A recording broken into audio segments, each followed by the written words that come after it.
Alright students, my name is Ritesh Dahiya और इस section के साथ हम करने वाले हैं शुरुआत एक नए सेक्शन की which is called kinematics. Now kinematics में हम बात करते हैं और अपने मैकेनिक्स के उस सेक्शन की हम बात करते हैं जहाँ पे सिर्फ और सिर्फ हम इफेक्ट की बात करेंगे, कॉज की नहीं। सो यहाँ पे जो काइनेमेटिक्स है अपना, उसमें हम सिर्फ बात करेंगे आपका सिर्फ और सिर्फ इफेक्ट, क्या आपका मोशन हो रहा है और वो मोशन क्यों हो रहा है, कैसे हो रहा है, वो उसका रीज़न क्या है, उसकी यहाँ कोई बात नहीं होगी। सिर्फ हम ये देखेंगे आपकी वेलोसिटी वो कम हो रही है, बढ़ रही है, एक्सेलरेशन कितना है, कितना उसने डिस्प्लेसमेंट किया है, वगैरह वगैरह। ठीक है, उसके बाद आपका एक पोर्शन आएगा जिसको हम बोलेंगे डायनामिक्स। डायनामिक्स की शुरुआत हम करेंगे जब हम एनएलएम पढ़ना चालू करेंगे। वहाँ पे हम बात करेंगे आपके कॉज प्लस इफेक्ट दोनों की। तो अभी अगर इस स्टेज पे जब हम काइनेमेटिक्स पढ़ रहे हैं, आपने मुझसे पूछा सर ये बताइए एक्सेलरेशन जो है वो है क्यों, मैं कहूँगा बेटा अभी थम जा, उसका रीज़न फोर्स है, लेकिन फोर्स के बारे में हम पढ़ेंगे एनएलएम के चैप्टर में। उसके बाद हम बात करेंगे सेंटर ऑफ मास की, उसके बाद हम बात करेंगे रोटेशन की। वो सारी बातें आपकी डायनेमिक्स वाले सेक्शन में वहाँ आगे जाके होगी। तो इस पूरे काइनेमेटिक्स में जो अपने 5 वेरिएबल हैं, जो अपने 5 वेरिएबल यूज़ होंगे वो हैं आपके एस, यू, वी, ए और टी। पूरी काइनेमेटिक्स की कहानी सिर्फ इन 5 वेरिएबल पे टिकी हुई है। एस आपका डिस्प्लेसमेंट है, यू आपकी इनिशियल वेलोसिटी है, वी आपकी फाइनल वेलोसिटी है एट किसी भी टाइम पे, ए आपका एक्सेलरेशन है, अगर पॉजिटिव हुआ तो एक्सेलरेशन बोलते हैं, नेगेटिव हुआ तो उसको हम रिटार्डेशन बोलते हैं, और टी आपका टाइम हो गया। तो पूरा काइनेमेटिक्स जो है सिर्फ और सिर्फ इन 5 वेरिएबल के ऊपर टिका हुआ है, सिर्फ यहाँ पे इनकी चर्चा होगी। ठीक है, चलो शुरुआत करते हैं। हम यहाँ पे काइनेमेटिक्स में बात करते हैं टाइप्स ऑफ मोशन की। तो अगर हम बात करें यहाँ पे मोशन को हम 3 पार्ट में डिवाइड करते हैं। सबसे पहला मोशन है जिसको हम कहते हैं रेस्ट, दूसरा मोशन है जिसको हम कहते हैं यूनिफॉर्म वेलोसिटी, और तीसरा है उसको हम कहते हैं एक्सेलरेटेड मोशन। नाउ रेस्ट का मतलब क्या है कि जैसे फॉर एग्जांपल अगर मैं आपसे पूछूं, आप ये वीडियो देख रहे हैं या क्लासरूम में अगर आप बैठे हो मेरे सामने, मैं आपसे पूछूं कि बेटा इस वक्त मेरी स्पीड कितनी है, ठीक है, आप मेरा मोशन कैसे डिफाइन करेंगे इनमें से? इन ऑल लाइक्लीहुड आप सब बोलेंगे रेस्ट पे। नाउ अगेन रेस्ट भी जो है वो आपने यहाँ से बोला कि रेस्ट पे हूँ, बट कोई बंदा इस वक्त मून से मुझे अगर नोटिस करे, जुपिटर से, मार्स से, वहाँ से नोटिस करे तो हम रेस्ट पे नहीं है, मैं रेस्ट पे नहीं हूँ। अगर आपको ये पता हो तो आपकी अर्थ जो है, जो हमारी अर्थ है, वो अपने एक्सिस पे ऐसे घूम रही है, सन के अराउंड ऐसे ऐसे चक्का लगा रही है, तो ऑफकोर्स मोशन रेस्ट पे नहीं है। पर आपने रेस्ट क्यों बोला? आपने रेस्ट इसलिए बोला बिकॉज जिस भी फ्रेम से आप देख रहे हैं उस फ्रेम से, वहाँ से देखते हुए आपको ऐसा लग रहा है कि मेरा मोशन रेस्ट पे है। इसके ऊपर और डिटेल में चर्चा हम रिलेटिव में बात करेंगे। तो मोशन हमेशा डिफाइंड होता है with respect to an observer. अगर ऑब्जर्वर ने देखा तो मोशन हुआ, ऑब्जर्वर ने जो देखा वही आपका मोशन हुआ, इसको ध्यान रखना। ठीक है, यहाँ पे हम टाइप्स ऑफ मोशन डिफाइन करते हैं। रेस्ट वो वाला मोशन है जब हम कहते हैं, जब हम कह रहे हैं रेस्ट, तो उस केस में आपका एक्सेलरेशन 0 है और वेलोसिटी 0 है और आपकी पोजीशन जो है वो कांस्टेंट है। मतलब जिस जगह पे आपका पार्टिकल है वो उसी जगह पे आपका पार्टिकल है, वो वहाँ से मूव नहीं किया with respect to an observer. इसको हम कहते हैं रेस्ट आपका मोशन का टाइप हो गया ना। उसके बाद हम बात करते हैं यूनिफॉर्म वेलोसिटी की। तो अगर आप इसके यूनिफॉर्म मोशन भी इसको शॉर्ट फॉर्म में बोलते हैं। सो अगर आप यूनिफॉर्म मोशन की बात कर रहे हैं उस केस में आपका एक्सेलरेशन 0 है और आपकी वेलोसिटी कांस्टेंट है। वेलोसिटी में उसमें चेंज नहीं आ रहा है, वो आपकी डायरेक्शन उसमें यूनिफॉर्म मोशन है, वेलोसिटी उसमें आपकी कांस्टेंट है वहाँ पे, उसकी हम कहते हैं स्पीड कांस्टेंट है। ठीक है, सर्कुलर मोशन के टाइम पे हम इसको स्पीड कांस्टेंट कह देंगे और आपकी पोजीशन ऑफ कोर्स चेंज हो रही है, तो इस वाले मोशन को हम कहते हैं ये आपका यूनिफॉर्म मोशन हुआ है। नाउ अगर हम यहाँ बात करें थर्ड टाइप ऑफ मोशन जिसको हम कहते हैं एक्सेलरेटेड जो मोशन है। ऑलराइट, एक्सेलरेटेड मोशन जो होएगा उसमें आपका एक्सेलरेशन जो है वो आपका नॉन ज़ीरो है। एक्सेलरेशन आपका नॉन ज़ीरो है। एक्सेलरेशन आपका कांस्टेंट भी हो सकता है, एक्सेलरेशन आपका वेरिएबल भी हो सकता है, लेकिन उस केस में दोनों ही केसेस को हम क्या कहते हैं, वो आपका एक्सेलरेटेड मोशन है। आई होप ये छोटी सी डेफिनेशन, इनके बीच में फ़र्क आपको समझ में आया। बहुत बार थ्योरेटिकल सवाल इसके ऊपर बन जाते हैं, जैसे गेंद को फेंका, क्या ये पॉसिबल है कि उसकी वेलोसिटी 0 हो लेकिन एक्सेलरेशन 0 ना हो? तो अगर आपने बॉल को ऊपर फेंका, हाईएस्ट पॉइंट पर जाके उसकी वेलोसिटी 0 हो जाती है लेकिन उसका एक्सेलरेशन उस टाइम भी जी डाउनवर्ड्स है।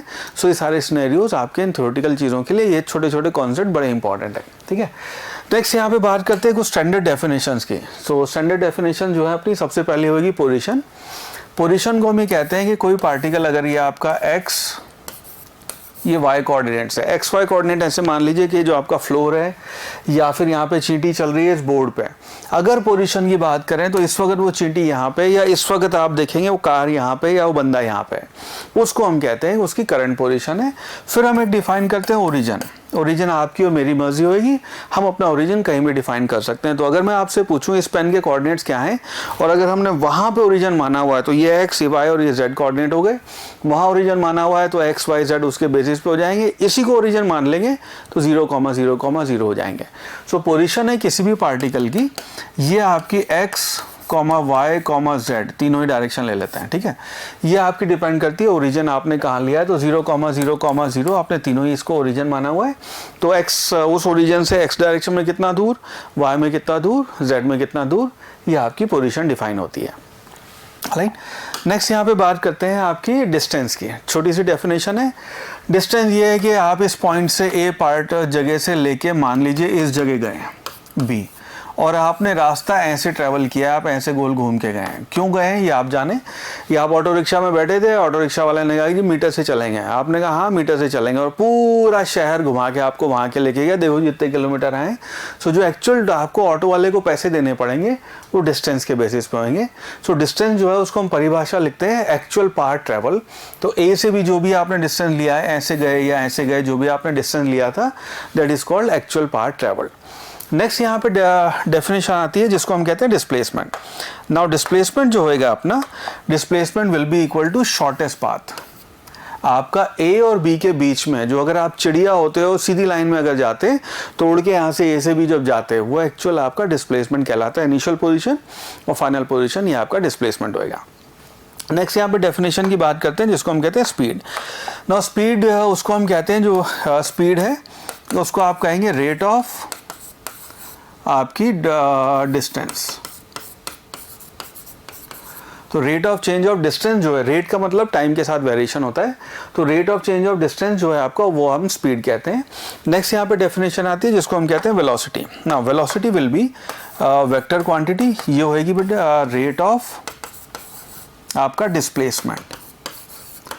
तो इसके दो वैल्यूज आएंगे, एक आपकी एवरेज स्पीड आती है, एक आपकी इंस्टेंटेनियस स्पीड आती है। इंस्टेंटेनियस स्पीड वो होगी आपकी, जैसे आप मोटरसाइकिल पे मान लीजिए जा रहे हैं या कार पे जा रहे हैं, तो जैसे हम इसको आगे पीछे एक्सेलेरेटर में ऐसे ऐसे करते हैं तो आपकी स्पीड जो है वो स्पीडोमीटर जो माइलोमीटर दिखाता है उसमें जो वेरिएशन आता है वो जो आपको यहाँ पे दिखा रहा है वो इंस्टेंटेनियस स्पीड है। इंस्टेंटेनियस स्पीड का मतलब क्या है, इस वक्त आपकी स्पीड क्या है। एवरेज स्पीड का मतलब हो गया पिछले 5 घंटे से चल रहे हैं कितना डिस्टेंस आपने ट्रेवल किया, उसके बेसिस पे टोटल अगर आप इसको अगर रेट की बात करेंगे यहाँ पे तो आप लिखेंगे total distance travelled divided by total time taken, ये तो कहलाएगा आपका एवरेज स्पीड। इसी का अगर छोटी सी वैल्यू इस वक्त ली है और छोटा सा टाइम अगर लिया है तो ये कहलाता है आपका इंस्टेंटेनियस स्पीड। सिमिलरली अगर इसको वेक्टर क्वांटिटी लेंगे तो आपका एवरेज डिस्प्लेसमेंट होएगा, एवरेज वेलोसिटी होएगा total displacement divide by total time taken. अगर गोल घूम के वहीं पे वापस आ गए तो आपका डिस्प्लेसमेंट 0 हुआ, तो आपकी एवरेज वेलोसिटी भी उस केस में 0 हो जाएगी। सिमिलरली इंस्टेंटेनियस वेलोसिटी है कि इस वक्त मैं यहाँ जा रहा हूँ, यहाँ जा रहा हूँ, यहाँ जा रहा हूँ 15 की रफ्तार से, तो इंस्टेंटेनियस वेलोसिटी विद डायरेक्शन आ जाएगी आपकी। हाल चलो नेक्स्ट मूव करते हैं, यहाँ पे बात करते हैं एक्सेलेरेशन की। एक्सेलेरेशन जो होता है अपना ए, तो उसको हम लिखते हैं दैट इज dv/dt। एक्सेलेरेशन है आपका rate of change of velocity, तो आपकी वेलोसिटी या स्पीड कैसे चेंज कर रही है टाइम के साथ, उसको हम कहते हैं कि वो आपका एक्सेलेरेशन है। आई होप ये क्विक रिवीजन आपका डेफिनेशंस का समझ में आया आपको। इसके ऊपर सवाल देखते हैं, आगे बढ़ते हैं इस पर। ऑलराइट, चलो आगे बात करते हैं यहाँ पे अपने केसेस ऑफ अलग अलग जो आपके एवरेज स्पीड के केसेस आते हैं उनके ऊपर। सो 3 तरह के हम यहाँ केसेस की बात करते हैं एवरेज स्पीड की। सो से फॉर एग्जांपल अपना पहला केस है कि मान लीजिए कोई एक पार्टिकल ए से बी होते हुए सी गया है। राइट, जानबूझ के मैंने बी को मिड पॉइंट नहीं बनाया, बट ए से बी होते हुए सी गया है और उसने यहाँ से डिस्टेंस ट्रेवल किया है s1, यहाँ पे आपका डिस्टेंस ट्रेवल था s2, यहाँ पे टाइम टेकन t1, यहाँ पे टाइम टेकन t2। इस केस में अपनी एवरेज वेलोसिटी जो है v एवरेज, उसको आप लिखेंगे टोटल डिस्टेंस आपने ट्रेवल किया s1 plus s2 divide by time t1 plus t2। Simple सा ये आपका वेलोसिटी या स्पीड एवरेज का ये आपका कॉन्सेप्ट हो जाएगा। नेक्स्ट केस लेते हैं कि मान लीजिए आपका पार्टिकल है ए से होते हुए बी ए से बी होते हुए सी गया है और इसने यहाँ पे डिस्टेंस ट्रैवल किया s1, यहाँ पे डिस्टेंस ट्रैवल किया s2, यहाँ पे इसकी वेलोसिटी v1 है, यहाँ पे इसकी वेलोसिटी v2 है। इस केस में अगर आप एवरेज वेलोसिटी लिखेंगे तो या एवरेज स्पीड की जब बात करेंगे वो आएगा total distance travel divide by total time taken. ना ये हमें पता है कि अगर आपका यूनिफॉर्म मोशन है उस केस में आप टाइम को लिखते हैं that will be equal to total distance travel divide by आपकी वेलोसिटी। सो यहाँ पे आपका एवरेज वेलोसिटी हो जाएगी s1 प्लस s2, इतना जो टोटल डिस्टेंस ट्रैवल किया है। टाइम यहाँ से यहाँ का जो आपका t1 टाइम होएगा उसको आप लिखेंगे this will be equal to s1 divided by v1 plus s2 divided by v2। ये आपकी वैल्यू हो जाएगी आपके एवरेज वेलोसिटी की। ना इसी में एक स्पेशल केस हम बनाते हैं कि इफ़ आपका s1 is equal to s2, if s1 is equal to s2, यानी कि आपका b जो है वो मिड पॉइंट है, अगर ये दोनों बराबर हो गए उस केस में v एवरेज की जो अपनी वैल्यू आ जाती है, ठीक है, v average this will be equal to ये s1 s2 बराबर हो गए, so this will be equal to 2s divided by s हम कैंसिल कर रहे हैं 1 by v1 plus 1 by v2। इसको अगर हम फर्दर सॉल्व करेंगे तो दिस इम्प्लाइज आपकी जो v है उसकी वैल्यू हो जाएगी v will be equal to twice v1 v2 divided by v1 plus v2। ये आपकी एवरेज वैल्यू स्पीड की एवरेज स्पीड की वैल्यू आ जाएगी। नाउ थर्ड केस जो यहाँ पे बनता है और ये वाला केस हमारे लिए सबसे इंपॉर्टेंट है, नीट में आपसे डायरेक्टली ये वाला सवाल कई बार पूछा हुआ है, इनफैक्ट 2019 में भी ये सवाल डायरेक्टली आ गया था आपका।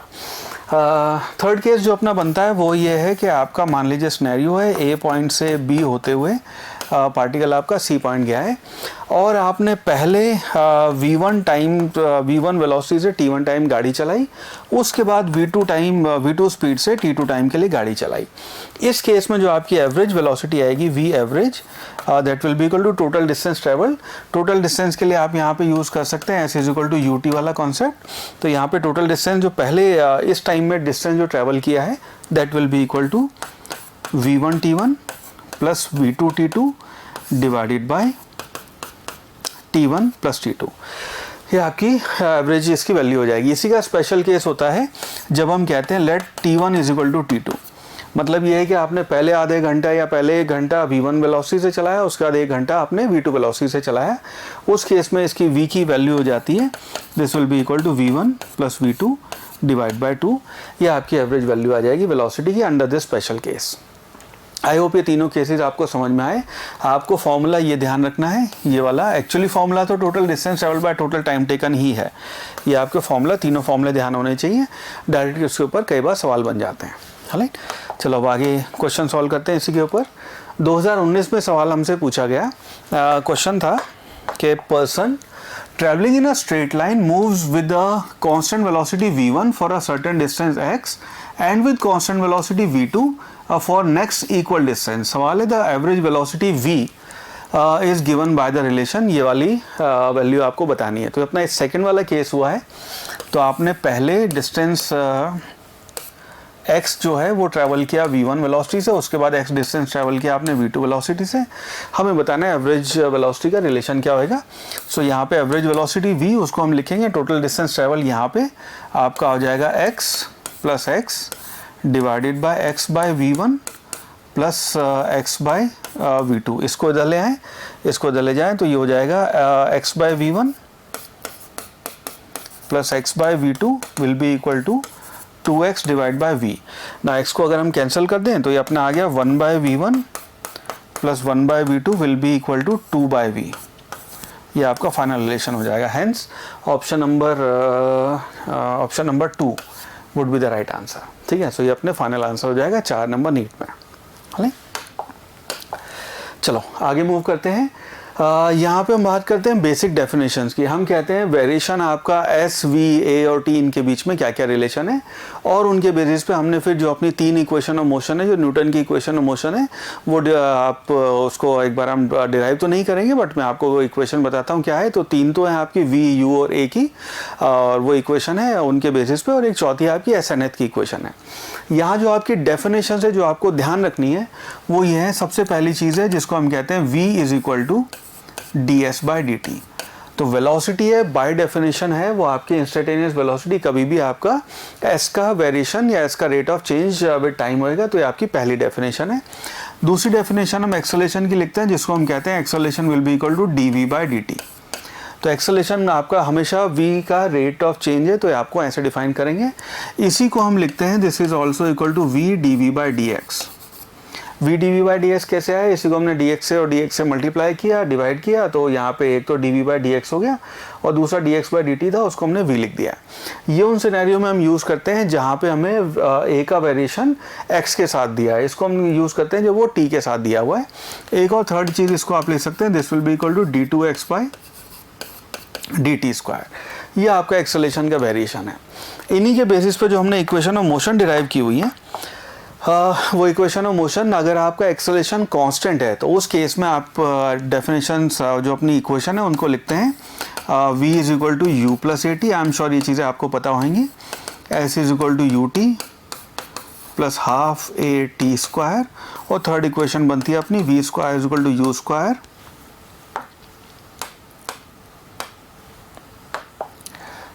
You square plus 2as। और ये सारी चीज़ें वेक्टर फॉर्म में ध्यान रखना, तो हम इसको कहते हैं v और as, ये आपकी वेक्टर फॉर्म है, और ये actually v dot v u dot v और ये a डॉट s है, ठीक है। तो आपका वेक्टर फॉर्म में है सारी इक्वेशन। चौथी इक्वेशन जो बनती है यहाँ पे वो आपकी snth की आती है कि कोई पार्टिकल है nth सेकेंड में कितना चला है, उसको हम यहाँ लिखते हैं snth will be equal to, ये आएगा u प्लस a/2 और 2n-1। ये है nth सेकेंड में कितना चला है, तो इसी को हम कहते हैं सेकेंड में, थर्ड में, फोर्थ में, फिफ्थ में, 10th में, 9th में, तो उस सेकेंड में कितना आपका डिस्प्लेसमेंट हुआ है, डायरेक्ट आप ये इक्वेशन यूज़ कर सकते हैं यहाँ पे, ठीक है। सो ये आपके फॉर्मूले हैं, ये आपकी इक्वेशन ऑफ मोशन है जो आपने ध्यान रखनी है। इन्हीं के बेसिस पर ढेरों सवाल बनते हैं और इन सवालों की कोई अपर लिमिट नहीं है। राइट, चलो आगे मूव करते हैं। सवाल सॉल्व करते हैं यहाँ पे इन्हीं के बेसिस पे। तो अपना पहला सवाल है, ये नीट 2016 में आपसे सवाल पूछा गया। सवाल है, 2 cars P and Q start from a point at the same time in a straight line and their position are represented by xp is equal to at plus bt square and xp is equal to ft minus t square।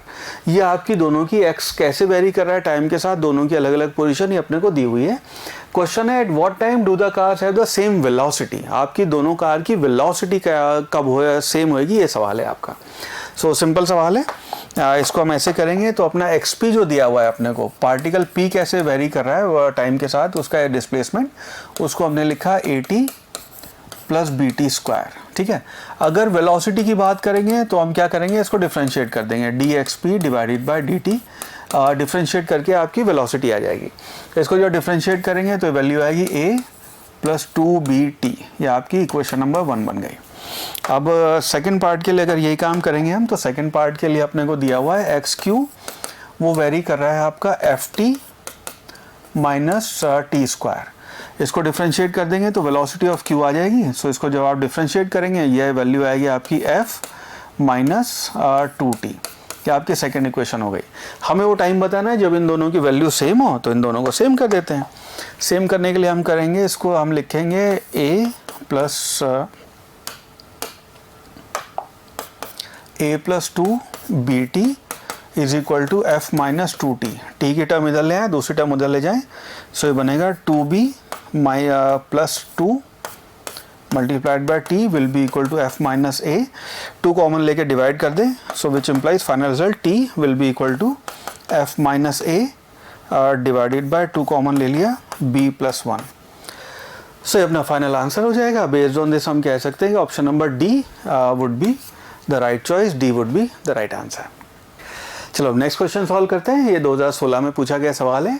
Question से if velocity of a particle v is given as at plus bt square. तो अपने को velocity दे रखी है, v जो है वो at plus bt square की तरह वेरी कर रही है, where a and b are constant. सवाल है उसके बाद then the distance travelled by it between 1 second and 2 second. 1 second और 2 सेकेंड के बीच में कितना डिस्टेंस ट्रेवल किया है वो हमें बताना है। अब ना ये बात अपने को पता है कि अगर मान लीजिए आपको v दे रखा है और आपको s बताना है, तो उसके लिए आप इंटीग्रेट करेंगे। a दे रखा है, a से v बताना है, तो मैं सांप का साइन लगा के इंटीग्रेट करते हैं। सिमिलरली v दिया हुआ है, उससे आपको a बताना है, तो आप डिफ्रेंशिएट करके a बताएंगे। s दिया हुआ है, v बताना है, तो डिफ्रेंशिएट करके हम वेलोसिटी लेके आ सकते हैं। यहाँ पे हमें ये वाली चीज़ यूज़ करनी है, ठीक है। So let's start. अपने को दिया हुआ है v is equal to a t plus b t square. Right, अब मुझे यहाँ पे क्योंकि s की वैल्यू बतानी है तो s will be equal to integration of v d t, so this will be equal to, इसको हम लिखेंगे integration of a t d t, a t d t plus b integration of t square d t. A constant है और B constant है, integration के बाहर आ सकता है। सो अच्छा, लिमिट यहाँ पे हमें रखनी है 1 से 2, आपका टाइम जो है वो 1 से 2 जा रहा है ना। इसी की वैल्यू अगर हम आगे सॉल्व करेंगे, सो ए टी जो है उसका इंटीग्रेशन है, ये आपके उससे बेसिक्स उस पर आएगा। So this will be equal to a t square by 2 plus b t cube by 3, और आप वैल्यू रखेंगे 1 से 2 तक। राइट, बस इसमें वैल्यू रख देंगे। सो ये आ जाएगा आपका a, पहले आपने रखा t square by a by 2 ले लेते हैं, पहले रखा 2 स्क्वायर यानी कि 4 माइनस रखा 1 स्क्वायर यानी कि 1 प्लस b बाय 3 हम ऐसे लिख देते हैं। उसके बाद आया 2 का क्यूब यानी कि 8 माइनस 1 का क्यूब यानी कि 1। सो वैल्यू हो गई आपकी 3 by 2a plus 7 by 3b। ये आपका डिस्प्लेसमेंट इतना आ गया। तो बेस्ड ऑन दिस हम कह सकते हैं इसके बेसिस पे अपना option number a 3 by 2a plus 7 by 3b would be the right answer. चलो अब अगला सवाल सॉल्व करते हैं। 2015 में आपसे नीट के एग्जाम में पूछा गया सवाल है। क्वेश्चन से a particle of unit mass undergoes one dimensional motion such that its velocity varies according to the equation Vx is equal to beta x to the power minus 2n, where beta and n are constant and x is the position of the particle. सवाल है the acceleration of the particle as a function of x is given by. Now ये बात अपने को पता है कि अगर अपने को velocity दे रखी है और उससे हमें acceleration निकालना है तो हम उसको differentiate कर देंगे। ठीक है, सिंपल सा differentiate करके आंसर आ जाएगा। सो यहाँ पे अपना v है वो अपने को दिया हुआ है beta x to the power minus 2n। इसको जब हम डिफ्रेंशिएट करेंगे, so acceleration that will be equal to v dv by dx। यहाँ पे हम ये वाली चीज़ यूज़ करेंगे बिकॉज ये आपका टाइम का नहीं, ये आपका फंक्शन है x का। तो इस केस में ये बेसिक डेफिनेशन है, तो v पहले लिखेंगे, this will be equal to beta x to the power minus 2n multiplied by, अब इसको जब x के साथ डिफ्रेंशिएट करेंगे तो ये वैल्यू आएगी बीटा तो ऐसे रहेगा मल्टीप्लाइड बाय माइनस 2n, और ऊपर हो गया ये, इसको यहाँ लिख लेते हैं मल्टीप्लाइड बाय, ये बनेगा beta multiplied by minus 2n, और ये हो जाएगा x to the power minus 2n minus 1। ये आपकी इसकी वैल्यू हो जाएगी। तो इसको जब हम रिजॉल्व करेंगे तो ये बीटा ये मल्टीप्लाई हो गया, बीटा बीटा हो गया आपका बीटा स्क्वायर और मल्टीप्लाइड बाय माइनस 2n, और x की पावर हो गई, ये हो गया माइनस 2n यानी कि माइनस 4n माइनस 1। सो आपका फाइनल रिजल्ट हो गया minus 2n beta x to the power minus 4n minus 1। ये अपना फाइनल आंसर हो जाएगा। सो बेस्ड ऑन दिस हम कह सकते हैं कि आपका option number D would be the right answer. Next question. Question says the displacement x in meter of a particle of mass m in kilogram moving in one dimensional motion under the action of a force. Now इस सब का kinematics से कोई लेना देना नहीं है, मास और फोर्स की बात हम काइनेमेटिक्स में नहीं करते हैं। Is related to time t and is given by this equation. Now ये अपने लिए इंपॉर्टेंट पार्ट है, t is equal to under root x plus 3 अपने को दिया हुआ है।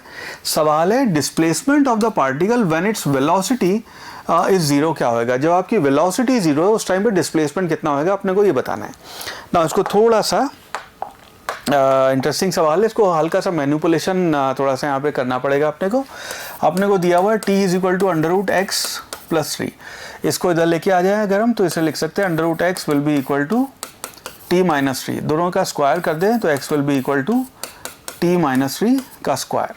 ये तो आएगी अपनी डिस्प्लेसमेंट और टाइम के बीच का रिलेशन, ये तो पहली इक्वेशन हो गई। अब हमें बताना है वो टाइम पता करने की ज़रूरत है जब वेलोसिटी जीरो है, वो टाइम जब आ जाएगा उसको यहाँ पे रख के आपका डिस्प्लेसमेंट आ जाएगा। सो वेलोसिटी के लिए हम लिखेंगे v is equal to d x by d t.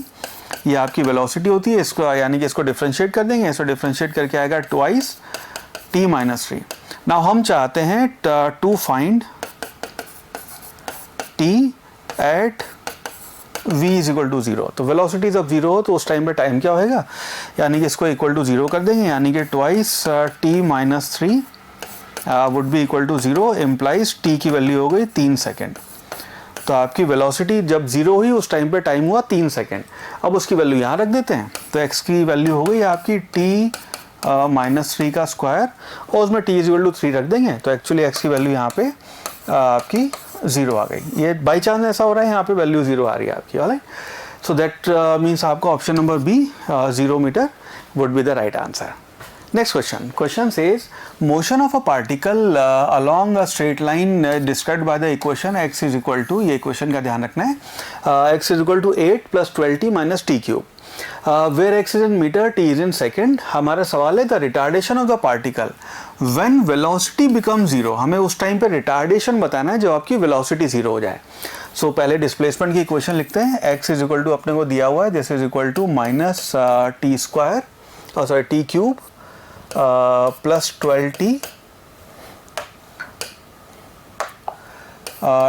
Plus 8, ये आपकी डिस्प्लेसमेंट की अपने को वैल्यू दे रखी है। नाउ वेलोसिटी v अपने को पता है, this will be equal to dx by dt, और इसको जो डिफ्रेंशिएट करेंगे तो इसकी वैल्यू आ जाएगी -3 टी स्क्वायर प्लस 12 प्लस 0। सो आपकी वेलोसिटी हो गई। अब हमें वो टाइम पता करने की ज़रूरत है जब आपकी वेलोसिटी की वैल्यू 0 हो, ठीक है। सो उसके लिए हम यहाँ करेंगे to find t when v equal to 0, v equal to 0, ठीक है। सो इसको 0 को इक्वेट कर देंगे, which implies -3 t square plus 12 equal to 0। इसको उधर लेके जाएंगे तो टी स्क्वायर की वैल्यू हो गई -12 डिवाइड बाई 3 यानी कि 4, विच इम्प्लाइज टी की वैल्यू हो गई आपकी +-2। नेगेटिव वैल्यू हम नहीं लेते हैं तो टी की वैल्यू हो गई 2 सेकेंड, ठीक है। ये आपकी 2 सेकेंड इसकी वैल्यू आ गई। हमें पता है ना रिटार्डेशन क्या होगा ना, रिटार्डेशन के लिए तो टी टाइम पे वी की वैल्यू 0 है, अब उस टाइम पे रिटार्डेशन क्या होगा ये बताना है। तो रिटार्डेशन के लिए अब हम यहाँ यूज़ कर सकते हैं acceleration a is equal to dv/dt। इस वाली वैल्यू को एक बार फिर डिफ्रेंशिएट कर देंगे। सो इसका डिफ्रेंशिएशन करके -3t स्क्वायर का डिफ्रेंशिएशन आ जाएगा -6t। उसमें ये वाली टाइम की वैल्यू हम इंसर्ट कर देंगे, विच इम्प्लाइज एक्सेलरेशन की वैल्यू हो गई -12 मीटर पर सेकेंड स्क्वायर। नाउ यहाँ पे हमसे पूछा रिटार्डेशन क्या होएगा। So retardation will be the positive value of negative acceleration, यानी कि 12 मीटर पर second square. Option number D ये अपने को 4 नंबर आराम से दे जाएगा। So this will be the right answer. Next question 2009 का सवाल है। Question says a particle starts its motion from rest,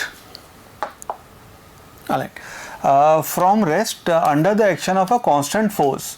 constant force का मतलब है कि आपका एक्सेलरेशन कांस्टेंट होगा यहाँ पे।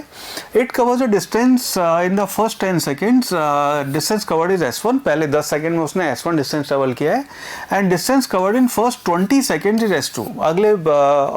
अगले 10 सेकेंड और मिला के तो टोटल 20 सेकेंड में उन्होंने s2 डिस्टेंस ट्रेवल किया है। हमें s1 s2 के बीच में क्या रेशो है, क्या रिलेशन है वो बताना होगा। सो पहले 10 सेकेंड के लिए हमें लिख सकते हैं इक्वेशन, क्योंकि आपकी रेस्ट से चालू हुआ है तो आपका u इक्वल टू 0 है। तो इस केस में अगर हम यहाँ पे ऐसे लिखें, इनिशियल वैल्यू 0 है आपकी। सो यहाँ पे अगर पहले 10 सेकंड के लिए हम ऐसा लिखें, हम अपनी second equation of motion use कर रहे हैं, s is equal to u t plus half a t square. A यहाँ पे अननोन है, तो पहले 10 सेकंड के लिए हम लिख सकते हैं s1 will be equal to, ये पोजिशन आपका 0 होएगा, will be equal to half a 10 square. ये आपकी पहली इक्वेशन बन गई। सिमिलरली जब हम यहाँ पे सेकंड पार्ट की बात करेंगे, S2 जो आपका अगले 10 सेकंड और मिला के टोटल 20 सेकंड में डिस्टेंस ट्रेवल किया है, तो S2 will be equal to half a 20 square. इस केस में अगेन U आपका फिर आप 0 लेंगे। अगर इन दोनों को पकड़ के आप डिवाइड कर दें, so we can say S1 divide by S2 will be equal to half a cancel हो जाएगा। सो आएगा 10 स्क्वायर डिवाइड बाय 20 स्क्वायर, यानी कि हो गया 100 डिवाइड बाय 400, यानी कि 1/4। इसको दे ले जाएं, सो वी कैन से S2 will be equal to 4s1। ये आपका डिजायर्ड रेशो आ गया। हेंस इसके बेसिस पे हम कह सकते हैं कि अपना option number B S2 will be equal to 4s1, this will be the right answer. Alright, next यहाँ पे बात करते हैं वन डायमेंशन मोशन में, which is called motion under gravity. Now when we talk about motion under gravity, इसमें हम one dimension motion में ये बात करते हैं कि आपने गेंद ली, उसको गेंद को ऊपर फेंका, वो गेंद ऊपर गई और उसके बाद वापस अपनी ओरिजिनल लोकेशन पे आती है। ठीक है, यहाँ पे 2 केसेस होते हैं। पहला केस तो है कि आपने नीचे से ऊपर फेंका और ऊपर से वापस नीचे आएगी। सेकेंड पार्ट होता है कि आपने बिल्डिंग के ऊपर खड़े होकर उसको ड्रॉप किया है, तो वो ड्रॉप हो गए फिर नीचे आएगी। ये आपके सेकेंड वाले केस को यूजुअली हम फ्री फॉल कहते हैं। ये वाला motion under gravity one dimension dimension motion है। नाउ इस केस में आपने इस लोकेशन से आपने गेंद को नीचे से ऊपर फेंका है, गेंद ऊपर गई है, उसके बाद ट्रैवल करके वापस नीचे आई है। इस केस में मोशन इन वन डायमेंशन ही है, गेंद सेम लाइन में ट्रैवल करके वापस आई है, लेकिन हम यहाँ दो लाइनें रिप्रेजेंट करते हैं सो दैट आपको क्लियरली चीज़ें समझ में आए। तो एक आपका अपवर्ड मोशन है, एक आपका डाउनवर्ड मोशन है। यहाँ पे जो आपको इसके जो फॉर्मूले याद होने हैं वो आपको अच्छे से इसके फॉर्मूले याद होने चाहिए। डायरेक्ट इन फॉर्मूले पे कई बार सवाल बनते हैं, इनको इस्तेमाल करके आप सॉल्व कर सकते हैं। यहाँ पे जो हम बात करते हैं सबसे पहले तो ये है कि आपने जब इसको नीचे से ऊपर फेंका तो आपने इनिशियल वेलोसिटी u उसको प्रोवाइड की है। सो यहाँ पे हम कहते हैं कि इनिशियल वेलोसिटी आपकी u हो गई, है ना। सो इनिशियल वेलोसिटी u है। हाईएस्ट पॉइंट पे जाके वहाँ पे आपकी वेलोसिटी, इंस्टेंटेनियस वेलोसिटी 0 हो जाएगी। जो नीचे से ऊपर गई है हाईएस्ट पॉइंट पे वेलोसिटी 0 हो गई, उसके बाद वो नीचे आना शुरू करेगी। और यहाँ जो पॉइंट पे वापस आती है तो अगेन यहाँ पे उसकी वेलोसिटी माइनस u हो जाती है। u being a vector quantity, velocity आपकी वेक्टर क्वांटिटी है। जो इनिशियली आपने लॉन्च किया तो u वेलोसिटी से ऊपर गया, वापस आते हुए एग्जैक्ट उस पॉइंट पे सेम वेलोसिटी होगी। एयर रेजिस्टेंस हम इग्नोर कर रहे हैं, तो वेलोसिटी की स्पीड आपकी वैल्यू सेम होगी, लेकिन डायरेक्शन बदल गई, उसको हम कहते हैं माइनस u। इस केस में जो टाइम ऑफ फ्लाइट आता है उसको आप लिखते हैं 2u/g। नीचे से ऊपर जाने का टाइम आपका u/g, ऊपर से नीचे आने का टाइम u/g, ऐड करके टाइम ऑफ फ्लाइट आपका 2u/g हो जाता है।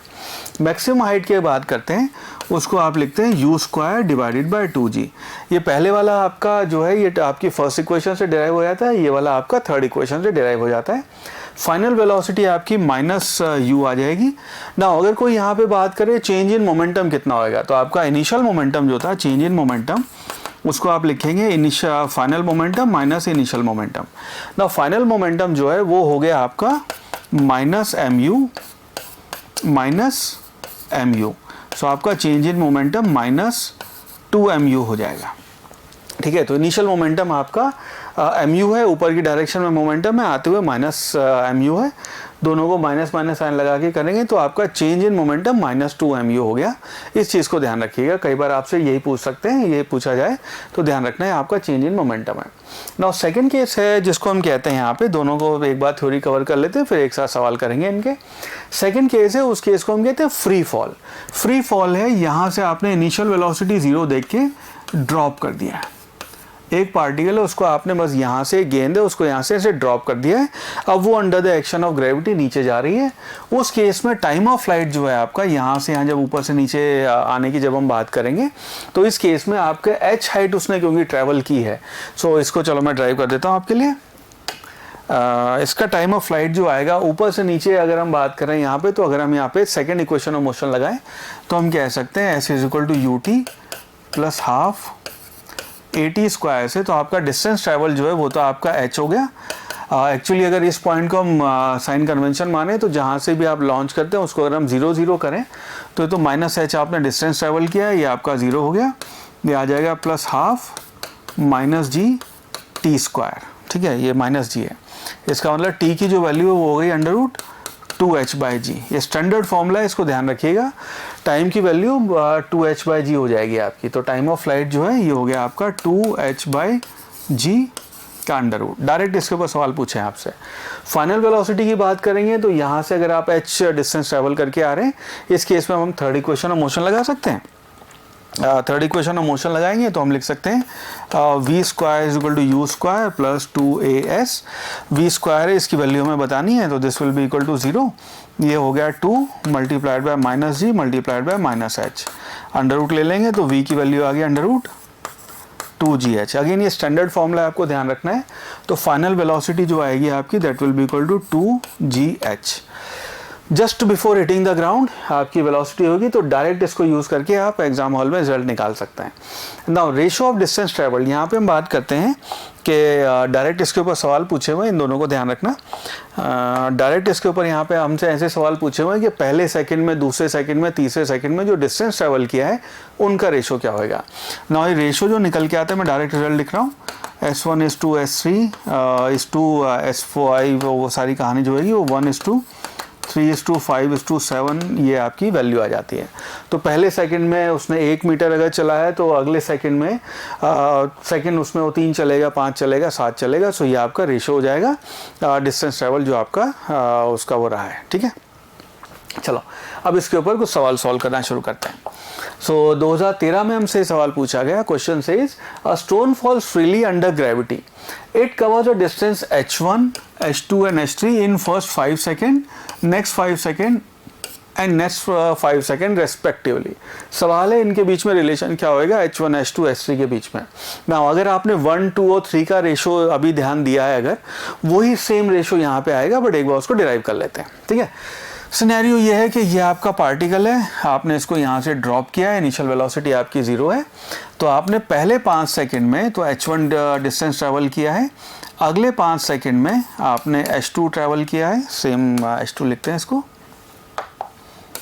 h2, और अगले 5 सेकेंड में आपने h3 ट्रैवल किया है, ठीक है। अब अगर इसको हम ऐसे देखेंगे, जैसे फॉर एग्जांपल ये कहें पहले वाले के लिए हम h1 को लिख सकते हैं, आपकी इनिशियल वेलोसिटी 0 है, so this will be equal to half g5 square. ये 5 सेकेंड में जितना चला है तो हाफ g5 स्क्वायर इसकी वैल्यू आ गई, पहला ही हो गया।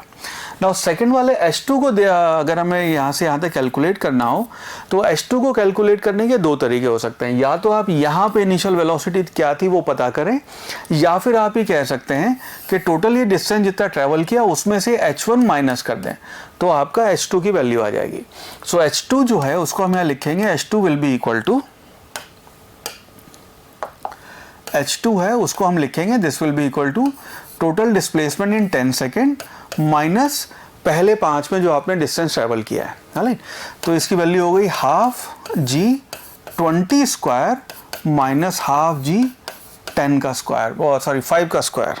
ये 20 को लिखा है, इसको 20 नहीं होएगा, ये आपका 10 होएगा, 10 स्क्वायर दोबारा लिख देता हूँ मैं इसको। So this will be equal to half g10 square minus half g5 square. तो इसको अगर आप सॉल्व करेंगे तो ये आएगी हाफ g10 का स्क्वायर यानी कि 100, 5 का स्क्वायर करेंगे उस 25 माइनस होएगा तो ये 75 आ गया, और ये वैल्यू आपकी हाफ g मल्टीप्लाइड बाय 25 है। सिमिलरली अगर हम h3 की बात करेंगे, यहाँ पे h3 को भी सॉल्व करने के 2 तरीके होते हैं। या तो आप यहाँ पे इनिशियल वेलोसिटी निकालें, उसके बाद इनिशियल वेलोसिटी से सेकंड इक्वेशन यूज़ करके आप इसकी वैल्यू निकालें, या फिर टोटल आपका जो डिस्टेंस ट्रेवल हुआ है वो 15 सेकंड में, उसमें से आप 10 सेकंड का माइनस कर दें। तो इसका मतलब जो आपका h3 आएगा that will be equal to s आपका 15 माइनस s जो आपका ये जो आपका h2 माइनस कर देते हैं इसमें से, माइनस h2, जो h2 की वैल्यू ऑलरेडी आ चुकी है। सो ये हो जाएगा आपका this will be equal to half g multiplied by 15 का स्क्वायर माइनस हाफ g 75, ठीक है। सो इसको जब सॉल्व करेंगे, हाफ g अगर आप कॉमन ले लें, सो ये आपका बना 15 का स्क्वायर होता है 225 माइनस उसमें से 75 कर देंगे तो इसकी जो वैल्यू बन जाएगी ये आ जाएगी आपकी half g multiplied bye 150, alright. बस इनका रेशो आपने अब कैलकुलेट कर लेना है। तो आपका h1 is to h2 is to h3 ये जो आ जाएगा ये आपका फिर 1:3:5 का रेशो आ जाएगा। सो उसके बेस पे हम कह सकते हैं आपका option number D would be my right answer. Next question says a boy standing at the top of a tower of 20 meter height drops a stone. तो आपका टावर की हाइट हो गई 20 meters, 20 meters, drops a stone assuming g is equal to 10 meter, velocity with which it hits the ground। तो आपका 20 metre से एक stone फेंका गया, यहाँ से आपने इसको ड्रॉप किया है और ये ऊपर से नीचे आ रहा है, 20 मीटर की हाइट है। यहाँ पे just before hitting the ground velocity कितनी होगी ये बताना है। नाउ यहाँ पे 2011 का आपका नीट का सवाल है, यहाँ पे हम डायरेक्ट वैल्यू यूज़ कर सकते हैं, this will be equal to √2gh। ये वैल्यू हो गई 2 मल्टीप्लाइड बाय g, हम यहाँ पे 10 ले सकते हैं, मल्टीप्लाइड बाय h की value 20। So 20 into 10 is 200, into 10 is into 2 is 400, so this will be equal to √400 which will be equal to 20 meter पर सेकेंड। ये आपकी वेलोसिटी हो गई। Hence option number B 20 meter पर सेकेंड ये अपना सही आंसर हो जाएगा और पूरे 4 नंबर देके जाएगा। नेक्स्ट क्वेश्चन 2010 का सवाल है। Question says Question says a ball is dropped from a high rise platform at t is equal to 0 starting from rest, तो पहली एक गेंद को हमने ऊपर से हाई टॉल बिल्डिंग है वहाँ से ड्रॉप किया है. After 6 seconds another ball is thrown downwards from the same platform with the speed v. तो उसके बाद 6 सेकंड बाद दूसरी गेंद हमने ऊपर से नीचे फेंकी है. हमें दिया हुआ 2 balls meet at t = 18 second. 18 second पे उन दोनों की बीच रास्ते में हवा में मुलाकात हुई. सवाल है उस v की वैल्यू हमें बतानी क्या होगी. ऑप्शन है 75, 55, 40 या 60. ना सिंपल सवाल है. सिनेरियो ये है कि ये आपकी बिल्डिंग, यहाँ से आपने पहली गेंद ए जिसको हम नाम दे देते हैं उसको तो किया आपने ड्रॉप. ऑलराइट, दूसरी गेंद जो है बी, उसको आपने इनिशियल एक यू कह लेते हैं. आपने इनिशियल वेलोसिटी दी, यहाँ पे वी दिया हुआ है वो यूज़ कर लेते हैं. सो आपने यहाँ पे इसको वी वेलोसिटी दी है और हमें बताना है वी की वैल्यू क्या होगी अगर इन दोनों की रास्ते में हो गई मुलाकात एट इस हाइट पे या इस डेप्थ पे जाके 18 सेकंड बाद. 18 सेकंड दोनों चलिए और वहाँ पे अगर इन दोनों की यहाँ पे टक्कर होती है, दोनों की मुलाकात होती है, तो हमें बताना है इस v की वैल्यू क्या होगी. नाउ इस सवाल को सॉल्व करने के लिए हम यहाँ पे इस सवाल को सॉल्व करने के लिए इक्वेशन ऑफ मोशन अब 2 बार यूज़ करेंगे. तो पहले वाली उसके लिए अगर हम second equation of motion use करें सो हम कह सकते हैं कि -h, इसको अगर हम ओरिजिन मान लें तो -h = इनिशियल वेलोसिटी उसकी 0 है plus half -g multiplied by 18 square. So इसका मतलब हो गया -h जो है उसकी वैल्यू हो जाएगी, g की वैल्यू हम 10 ले लेते हैं. ठीक है. सो यह हो गया आपका -5 मल्टीप्लाइड बाय 18 स्क्वायर. ये आपकी -h की वैल्यू हो गई. ये आपकी फर्स्ट इक्वेशन बन गई.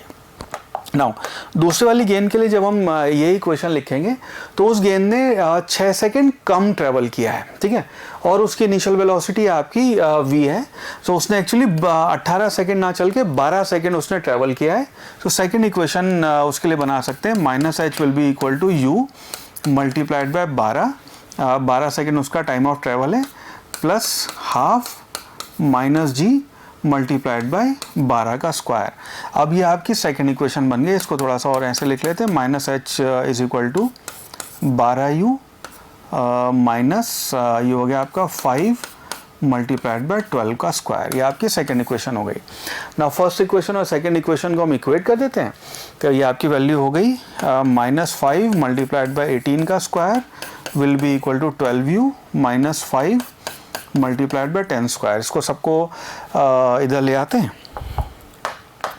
सो इसको आप लिख सकते हैं 12u will be equal to इसको इधर ले आए 5 हमने कॉमन लिया 18 स्क्वायर माइनस 12 स्क्वायर. नाउ यहाँ पे हमने बचपन में एक और चीज़ हम यूज़ करेंगे कैलकुलेशन फास्ट करने के लिए. हमने पढ़ा था 18 का स्क्वायर माइनस 12 का स्क्वायर नहीं करना है. यहाँ पे बचपन में हमने पढ़ा था a square minus b square this is equal to आपका a plus b multiplied by a minus b होता है. वो आपको पढ़ाया ही इस दिन के लिए था कि आप ये सवाल यहाँ पे सॉल्व कर सकें. तो इसकी वैल्यू हो जाएगी 5 multiplied by 18 plus 12 multiplied by 18 minus 12. Right. So u की वैल्यू हो गई 5 मल्टीप्लाइड बाय 18 प्लस 12 अगर काम करेंगे सो ये वैल्यू हो गई आपकी 30 मल्टीप्लाइड बाय 18 माइनस 12 करेंगे 6 डिवाइडेड बाय ये 12 यहाँ से यहाँ आ गया. नाउ 6 से कट करेंगे 2 बन जाएगा. ये 12 है तो ये आपका 2 बन जाएगा. ये 12 2 रह जाएगा और 15 5 इंटू 3 करके 150 डिवाइड बाय 2 यानी कि हो गया 75 मीटर पर सेकेंड. ये आपकी वैल्यू आ गई. Hence option number A 75 metre पर second this would be the right answer.